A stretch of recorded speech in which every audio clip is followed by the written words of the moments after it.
A Koala in the Coalmine. Reading 2.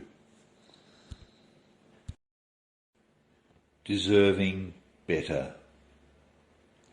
Last night I left the windows up, screen doors instead of the glass. This morning I have a house that is filled with the taste of burnt forest. The cockatoos are squawking in a kind of croak-time cadence, rising in pitch to a screech, and the way I hear it sounds like a calling out aloud for mercy. But the sun is up again today. It will be fierce. It will be relentless.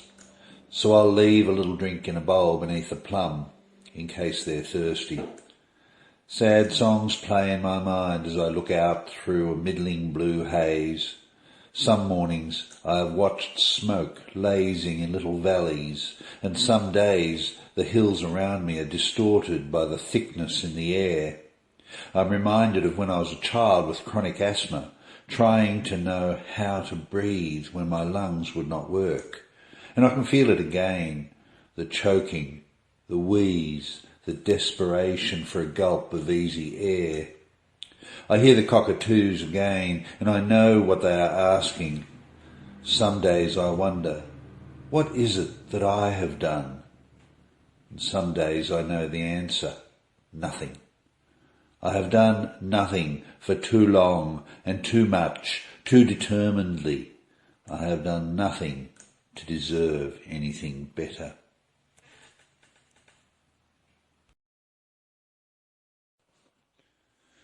Something, really. New friends are writing pen letters on a screen. I've never met them before, but they are telling their stories of a world gone mad, and I am reading. So immediately I am with them. Immediately I am there. And I can understand what they tell me of their grief, about the houses and the land and the forest and the animals. I can understand when they describe the blackness in the middle of a day and the wondering, what is going to happen? It is just like I am standing beside them, and still I don't know what I should say. But they are friends of mine now, new friends forged in a fire, and at least they know that I know. And that is something, I suppose, in a world suddenly filled with uncertainty, knowing that somebody out there can hear you. Well, that's something. Yes, really something. A prime ministerial possible message. It might read something like this. Don't be alarmed. Don't be concerned. This has happened before. You know we are great survivors. I am praying for you, my dear brave people. There is no one now, nor has been anyone like you. As I watched last night the fireworks across the harbour, I found a moment alone just to contemplate, and I concluded again, we are a wonderful people. We volunteered once for war, and this is just such a fight. And we want to be there in the teeth of the battle, and we want to be there, beating back at the flames. We don't give in without a fight, and I am right behind us. I know we will win. I know you will fight. I know we will all be proud at the end of the day. We are sorry. All of us are sorry for the losses of life and towns and of property, the bush.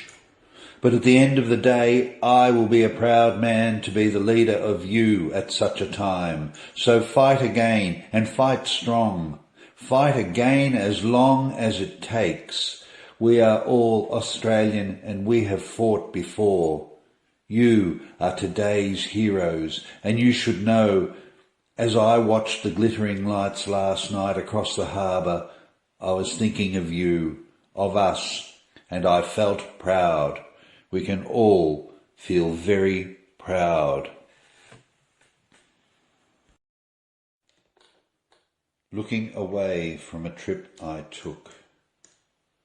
I remember driving over Hotham's Top. I think it was a year ago. The most terrifying drive when looking down the slope at the side of the road seemed endless.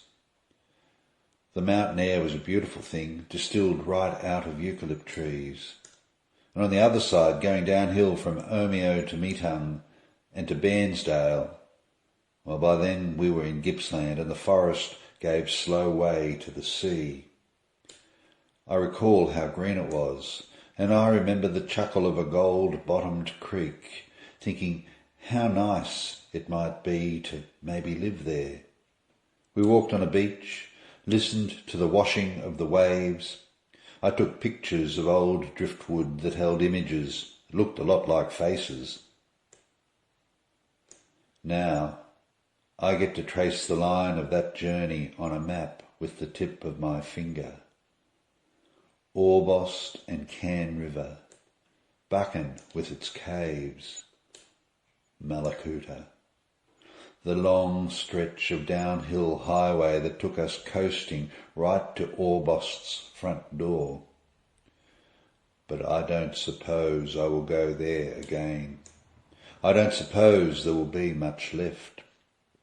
And the images staring back at me from dead timber will not seem the same. In any case, I don't think I can face them. I don't really think I want to face them. I think I will have to look away.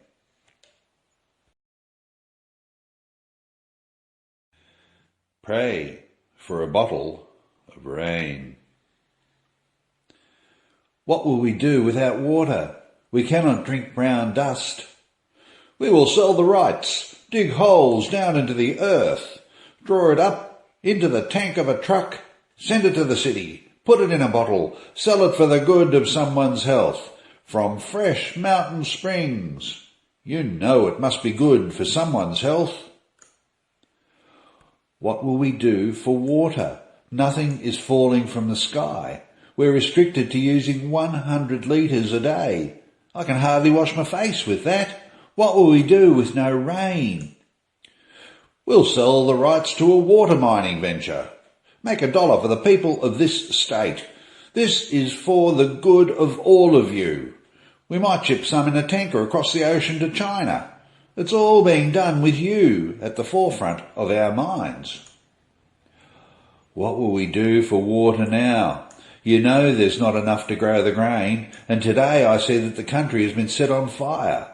What will we do for its dousing? Can you tell me? What can we do to quell the flames? I'm sorry, but a contract is a contract.